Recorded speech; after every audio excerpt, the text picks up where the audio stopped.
नमस्कार, मैं हूं आपके साथ आस्था कौशिक।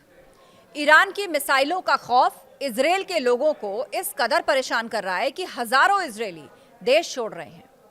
इजरायल के केंद्रीय सांख्यिकी ब्यूरो ने एक रिपोर्ट भी जारी की है और इस रिपोर्ट में इस बात का खुलासा हुआ है कि साल 2023 में करीब 82,000 लोगों ने इजरायल छोड़ दिया था और इस साल यानी 2025 में यह आंकड़ा बरकरार रह सकता है। ये आंकड़े बेहद हैरान करने वाले हैं। 2024 में इन आंकड़ों को लेकर जो रिपोर्ट जारी की गई थी उसको लेकर मिडिल ईस्ट के अखबारों में कहा गया, वो कोट मैं पढ़ दे रही हूं आपके लिए। More than 82,000 Israelis have left the country in 2024 amid Tel Aviv's war on Gaza Strip. The Israeli Central Bureau of Statistics said that 82,700 people left Israel in 2024.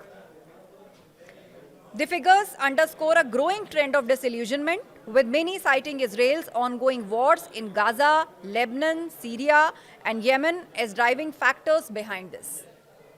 यह अखबार का पूरा कोट है जो मैंने इस वक्त आपके सामने पढ़ा। साल 2025 में भी यही ट्रेंड जारी है, जिसकी बड़ी वजह एक्सपर्ट्स बता रहे हैं ईरान के साथ जंग। जिस तरह से ईरान और इजरायल के बीच 12 दिन की जंग हुई और जंग में ईरान ने इजरायल पर मिसाइलों की बरसात कर दी, उससे इजरायल को बड़ा नुकसान हुआ। ईरान की मिसाइलों से तेल अवीव हाइफा में कहर बरपा दिया गया, जिसके चलते इजरायल के लोगों को खासा नुकसान झेलना पड़ा। कई लोगों की जान तक चली गई, जिसके बाद इजरायल छोड़ने वालों का तांता लग गया।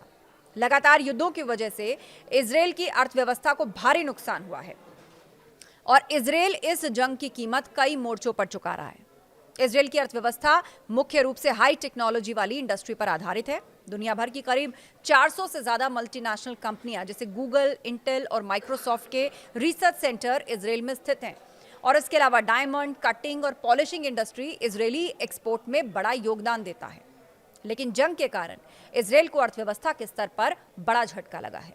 युद्ध के दौरान भी इजरायल को खासा नुकसान झेलना पड़ा। इजरायल के लिए युद्ध की सीधी आर्थिक लागत बहुत भारी रही।